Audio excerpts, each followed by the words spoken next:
Ummah is an Arabic word meaning nation, or community. It is distinguished from Sha'b, which means a nation with common ancestry or geography. Thus, it can be said to be a supranational community with a common history. It is a synonym for ummat al-Islamiyah, and it is commonly used to mean the collective community of Islamic peoples. In the Quran, the Ummah typically refers to a single group that shares common religious beliefs, specifically those that are the objects of a divine plan of salvation. In the context of Pan-Islamism and politics, the word Ummah can be used to mean the concept of a commonwealth of the believers. General usage: the word Ummah refers to the people in Arabic, more specifically to Muslim people with a common ideology and culture. Ummah is also said in the Quran by Allah referring to Muslims. It is more commonly used in Islamic countries. Muslim Ummah absolutely refers to the unity of Muslims all over the world. It is a communal word which divides people into two classes, one of them is Muslim and the other is non-Muslim. Non-Muslims are viewed as brothers and sisters in terms of all being children of Adam. The Muslim Ummah is responsible for upholding the religion and therefore benefiting the community regardless whether the community is Muslim or non-Muslim. Apart from its strict religious connotation, the word Ummah is used in Arabic in the general sense of nation, as in o to the first uo. The Arabic term for the United Nations in Arabic is o copyright. In its Islamic sense of the community of Muslims, the word is usually preceded in Arabic by the definite article, that is o copyright. Islamic usage and origin: the phrase Ummah Wahida in the Quran refers to all of the Islamic world as it existed at the time. The Quran says, "You, Muslims are the best nation brought out for mankind, commanding what is righteous and forbidding what is wrong." 3:110. The usage is further clarified by the Constitution of Medina, an early document said to have been negotiated by Muhammad in AD 622 with the leading clans of Medina. Explicitly refers to Jewish and pagan citizens of Medina as members of the Ummah. The emergence of the Ummah: at the time of Muhammad, before the conception of the Ummah, Arab communities were typically governed by kinship. In other words, the political ideology of the Arabs centered around tribal affiliations and blood relational ties. In the midst of a tribal society, the religion of Islam emerged and along with it the concept of the Ummah. The Ummah emerged according to the idea that a messenger or prophet has been sent to a community. But unlike earlier messengers who had been sent to various communities in the past, Muhammad had been given the task to develop a universal Ummah and not only for the Arabs. Muhammad's purpose as messenger to them was to transmit a divine message, and lead the Islamic community to salvation. Since Muhammad is the messenger for the Ummah, it indicates there is a divine message, which further implies that God is directing the life affairs of the Ummah. Accordingly, the purpose of the Ummah was to be based on religion, following the commands of God, rather than kinship. The usage of Ummah in the Quran: there are a total of 62 instances that the term Ummah is mentioned in the Quran. The use of Ummah in the Quran almost always refers to ethical, linguistic, or religious bodies of people who are subject to the divine plan of salvation. The meaning of the term Ummah in the Quran appears to transform throughout the chronology of the Quran. When it is first used in the Quran, it is hardly distinguishable from the term qawm, which can be translated to tribe. The Quran recognizes that each Ummah has a messenger that has been sent to relay a divine message to the community and that all Ummahs await God's ultimate judgment. Although the meaning of the Ummah begins simply with a general application of the word, it gradually develops to reference a general religious community and then evolves to specifically refer to the Muslim community. Before it refers exclusively to Muslims, the Ummah encompasses Jewish and Christian communities as one with the Muslims and refers to them as the people of the book. This is supplemented by the Constitution of Medina, which declares all members of the Ummah, regardless of religion, to be of a one Ummah. In these passages of the Quran, Ummah may be referring to a unity of mankind through the shared beliefs of the monotheistic religions. However, Denny points out that the most recent Ummah that receives a messenger from God is the Arab Ummah. As the Muslims became stronger during their residence in Medina, the Arab Ummah narrowed into an Ummah exclusively for Muslims. This is evidenced by the resacralization of the Kaaba and Muhammad's command to take a pilgrimage to Mecca, along with a redirection of prayer from Jerusalem to Mecca. The period in which the term Ummah is used most often is within the Third Meccan period followed by the Medinian period.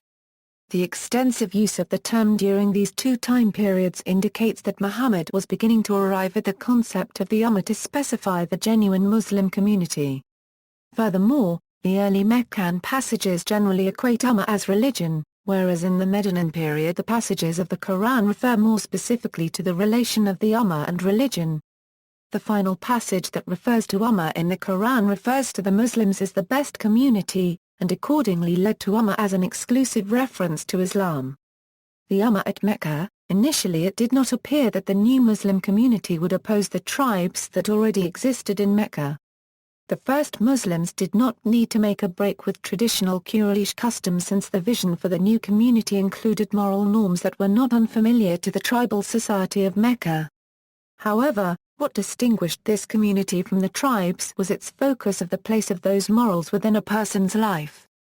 The Ummah at Medina, after Muhammad and the first converts to Islam were forced to leave Mecca, the community was welcomed in Medina by the Ansar, a group of pagans who had converted to Islam. Despite Medina already being occupied by numerous Jewish and polytheistic tribes, the arrival of Muhammad and his followers provoked no opposition to Medina's residents. Upon arriving in Medina, Muhammad established the constitution of Medina with the various tribal leaders in order to form the Meccan immigrants and the Medinan residents into a single community, the Ummah. Rather than limiting members of the Ummah to a single tribe or religious affiliation as had been the case when the Ummah first developed in Mecca, the constitution of Medina ensured that the Ummah was composed of a variety of people and beliefs, essentially making it to be supra-tribal. Islam historian, Tabari, suggests that Muhammad's initial intentions upon arriving in Medina was to establish a mosque, however this is unlikely. Tabari also claimed that Muhammad observed the first Friday prayer in Medina. It occurred on Friday because Friday served as a market day in Medina to enable Jews to observe the Sabbath. Membership to the Ummah was not restricted to adhering to the Muslim faith but rather encompassed all of the tribes as long as they vowed to recognize Muhammad as the community and political figure of authority. The Constitution of Medina declared that the Jewish tribes and the Muslims from Medina formed one Ummah. It is possible that the Medinan Ummah was purely secular due to its variety of beliefs and practices of its members. The purpose of the Constitution of Medina was to uphold political obligations and social relations between the various tribes. The community members in Medina, although not derived from the same faith, were committed to each other through a desire to defend the common good of the community. In other words, the community was united according to preserve its shared interests. The people of other religious beliefs, particularly those that are considered to be people of the book, were granted the special protection of God through the Dhimma contract. These other religious groups were guaranteed security by God and Muhammad because of their common religious history as being the people of the book. The Dhimma served as a sort of alliance between Muslims and non-Muslims. In the earlier treaties of the Dhimma, both groups were viewed as equal in status and both were obligated to help the other. However, in later treaties, after Islam had gained more power throughout Arabia, the Dhimma was perceived as the fulfillment of the religious duties of Muslims along with the payment of zakat. With the new contract of Dhimma, non-Muslims' protection by God and Muhammad became dependent on their payment.